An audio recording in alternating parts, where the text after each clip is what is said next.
Imagine escaping jail with a key you made out of scrap metal, then robbing a bank and fleeing in a stolen plane. It sounds like a movie, right? Well, that's exactly what Frank Sprenz did in 1958, but his high-flying crime spree didn't end so well. But Sprenz wasn't the only criminal who shocked the world with his daring escapes that made him one of the most wanted people in the world. Let me tell you about Colton Harris Moore, aka the Barefoot Bandit. This guy started his crime spree when he was just a teenager and became one of the FBI's most wanted teenagers ever. For 2 whole years, Moore went on a wild ride across the US and Canada, but he didn't just steal cars or boats. Nah, this guy would steal real-life planes. And here's the crazy part. He taught himself how to fly planes only using manuals and flying simulators. People couldn't get enough of Moore's stories, so some even saw him as a modern-day Robin Hood. It's like they forgot he was, actually breaking the law. But all good things must come to an end, right? Well, Moore's adventure came to a dramatic finish in the Bahamas after a high-speed boat chase that ended his run from the FBI's most wanted list. And it only gets worse from here. Because if you thought stealing planes was wild, wait till you hear about this guy who used an anti-tank gun to rob a bank. That's right, you heard me correctly. An anti-tank gun. This is a real-life story of Joel Singer and his uncle who pulled off one of the most audacious heists in FBI history and landed themselves on the wanted list. Picture this, it's October 25th, 1965, and Joel Singer is about to make his mark on the criminal world. But he's not your average bank robber. No. Singer had a different idea of what breaking and entering meant. Instead of using lockpicks and ski masks, his toolkits included drills, blowtorches, whatever that word is spelled. And here's the kicker. A friendly anti-tank gun. And you're probably wondering, how on earth do you get your hands on an anti-tank gun? Well, it turns out getting military-grade weapons was easier than you think back then. Singer simply walked into an arms manufacturer in Alexandria, Virginia, and bought it.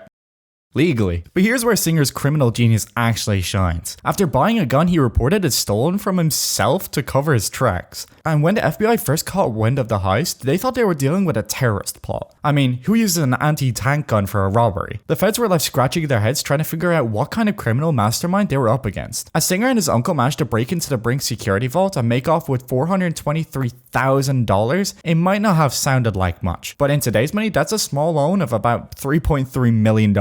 Not too shabby for a day's work, right? But as they say, crime doesn't pay, or at least not for long. After the heist, Singer and his uncle tried to cover their tracks by dumping the anti-tank gun in the New York harbor. But this is where things started to unravel for the criminal duo. Singer's uncle got nabbed pretty quickly, and like many partners in crime, he just told the FBI everything. Suddenly, the FBI had all the details of their ingenious plot. And let me tell you, they weren't impressed by Singer's creativity. They were out for blood. On November 1st of 1965, just days after the robbery, Joel Singer found himself on the FBI's most wanted list. Now, you might be thinking that the FBI's most wanted list would buy you some time to enjoy your ill-gotten gains, right? Maybe sip some pina coladas on a beach somewhere. Well, not for Joel Singer. In a twist that would make even the most optimistic criminal lose hope, Singer's freedom lasted a total of 10 days. That's right, just a week and a half after making the FBI's hit list, Singer was in cuffs, and it turns out even the craftiest of criminals can't outrun the law forever. The FBI teamed up with the Canadian law enforcement in a joint operation that would make any buddy cop movie proud. And just like that, Singer's criminal career just came to an abrupt end.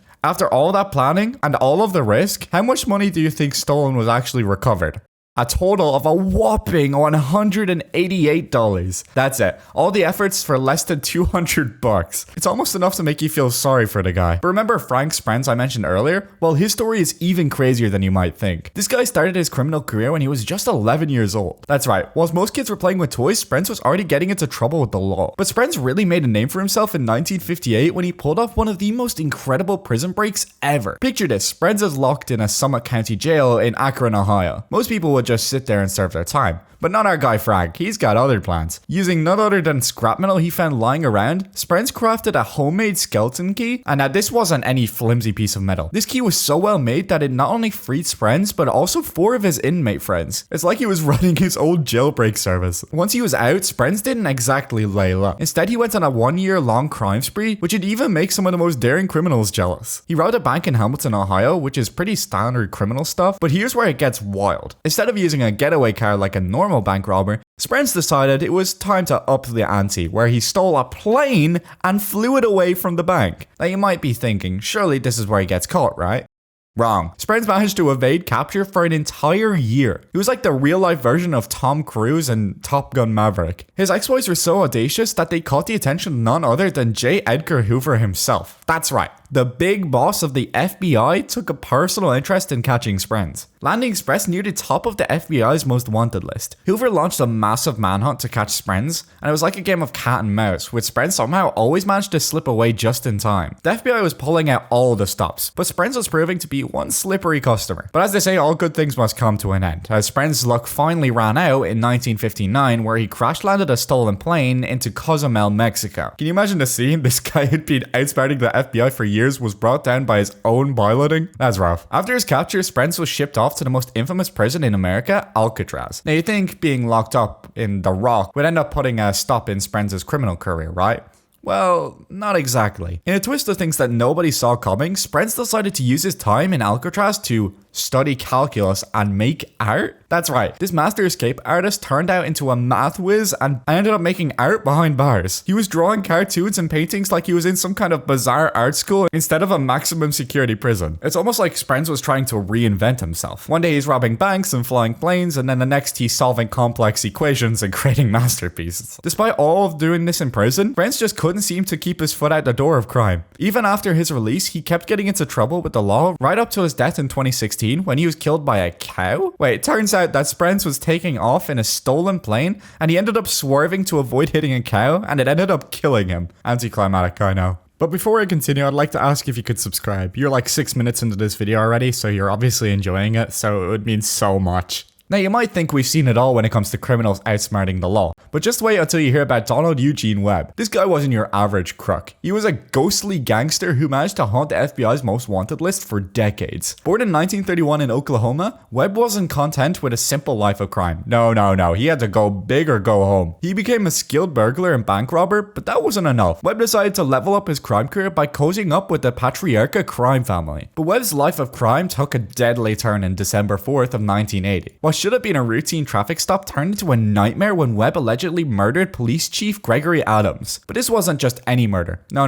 Adams was beaten severely and then shot twice at close range. It was a shocking act of violence that catapulted Webb straight to the top of the FBI's most wanted list. Now, you'd think that being one of America's most wanted criminals would make it hard to stay hidden, right? Well, Webb had a few tricks up his sleeve. His connections to organized crime weren't just for show. They provided him with a network of safe houses and resources that kept him one step ahead of the law for years. The FBI launched a massive manhunt, but Webb seemed to have vanished into thin air. It was like trying to catch a ghost. The sightings of Webb were reportedly all over the country, but every time the authorities thought they were close, he'd slip through their fingers like smoke. And years would turn into decades, and still Webb remained at large. Every lead went cold, and every trail that they went along was ran dry. But here's where the story takes a twist that even the best crime novelists couldn't even dream of. In 2017, after 37 years on the run, the mystery of Donald Eugene Webb was finally solved. And the solution? It was buried in his ex-wife's garden. That's right, Webb's former wife, Lillian, dropped a bombshell on investigators. She revealed that Webb had actually died in 1999 from a stroke, and where was his body? Buried right there in her backyard in Dartmouth, Massachusetts. After decades of searching, the answer was literally 6 feet under all along. And on June 20th, 2017, investigators dug up Webb's remains, putting an end to one of the longest running manhunts in FBI history. It wasn't just a shocking discovery though, as it rewrote the entire story. All those years while the FBI were chasing ghosts, Webb was just